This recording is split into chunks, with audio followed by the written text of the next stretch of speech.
China is a defender of the global order. China is committed to peace. China believes in cooperation. China believes in dialogue. China believes in the value of democracy. China believes in freedom and justice. Yes, China is holier than thou and at the center of the world. I was quoting Chinese President Xi Jinping for the most part. He delivered a speech at the United Nations General Assembly, a virtual speech courtesy the Wuhan virus pandemic. What he said has left a lot of us baffled. Xi Jinping thinks he can lie to the world at a global forum and no one will call his bluff.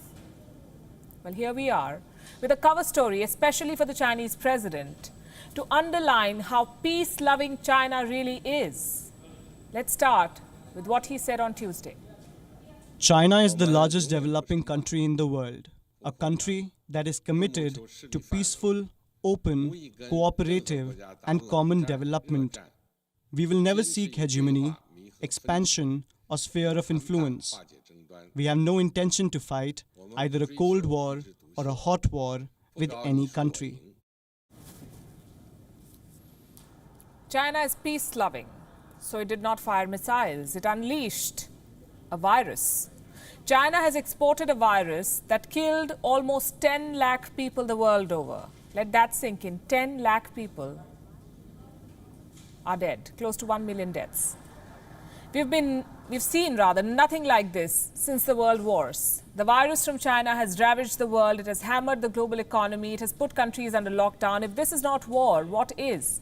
President Xi should think twice before putting China and peace in the same sentence. But guess what he said? He said China does not seek hegemony. Listen to this. Never seek hegemony, expansion, or sphere of influence. China has territorial disputes with 18 countries. We've been through this list before. China shares its border with 14 countries. It has territorial disputes with most of them. And then there's Japan. China claims the Senkaku Islands and the Ryukyu Islands. There's Vietnam. China claims large parts of this country, including Paracel and Spratly Islands. India. China claims the Indian state of Arunachal Pradesh and the territory of Ladakh. We know what's happening at the LAC. There's Nepal, the new best friend of China, not spared. China has built 11 buildings on Nepalese land. This is the latest. Then we have North Korea. China claims its Baekdu Mountains and Jiangdao.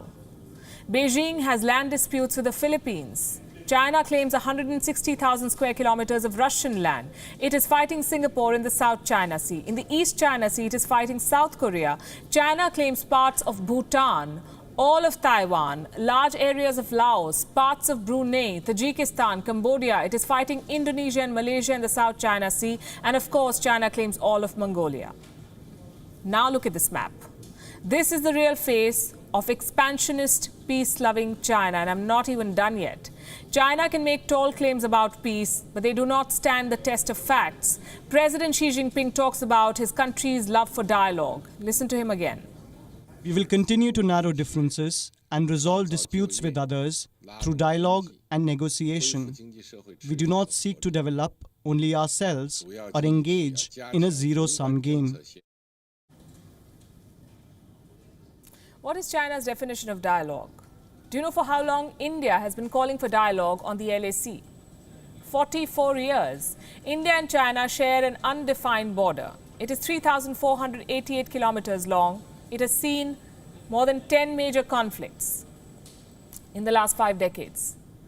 There's a standoff in Ladakh as we speak. How did we end up here? Because China refuses to talk. China refuses dialogue. It wants to leave a vacuum that it can exploit as and when it likes.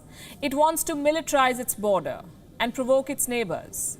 Even when the Chinese people don't want this, they do not necessarily subscribe to Xi Jinping's expansionist agenda, and that includes some in the army.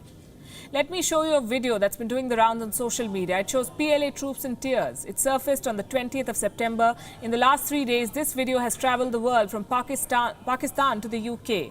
Everyone is poking fun, and they're asking one question. Why are these Chinese soldiers crying? Reports say these men are new PLA recruits and they're sobbing away to glory because they have been deployed to China's border with India. Are they scared of the Indian army?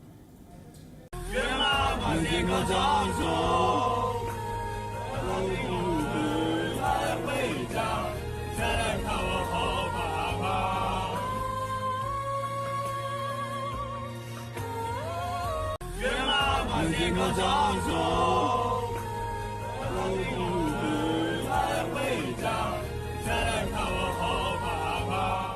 Chinese mouthpiece Global Times has come up with a new spin to this. It says the troops became emotional while listening to a Chinese military song. Such synchronization, they even weep in groups. Thank God we don't have songs that evoke mass sobbing. If anything, this video proves that Chinese soldiers are spoilt brats of the one China, one child era. Look at this piece from the South China Morning Post. It talks about how 70% of PLA soldiers are single children who may not be up to the task of defending China's borders. So it says here, China's own propaganda videos expose them, like this one which says they get hot meals at the border. What is this, a border face-off or a cook-off, some have asked. And this one which shows soldiers boarding planes with their helmets on. The bottom line is this: propaganda videos and highfalutin speeches fool no one. China has proven to be the opposite of peace-loving. Xi Jinping is a dictator who has proven to be incapable of fair dialogue.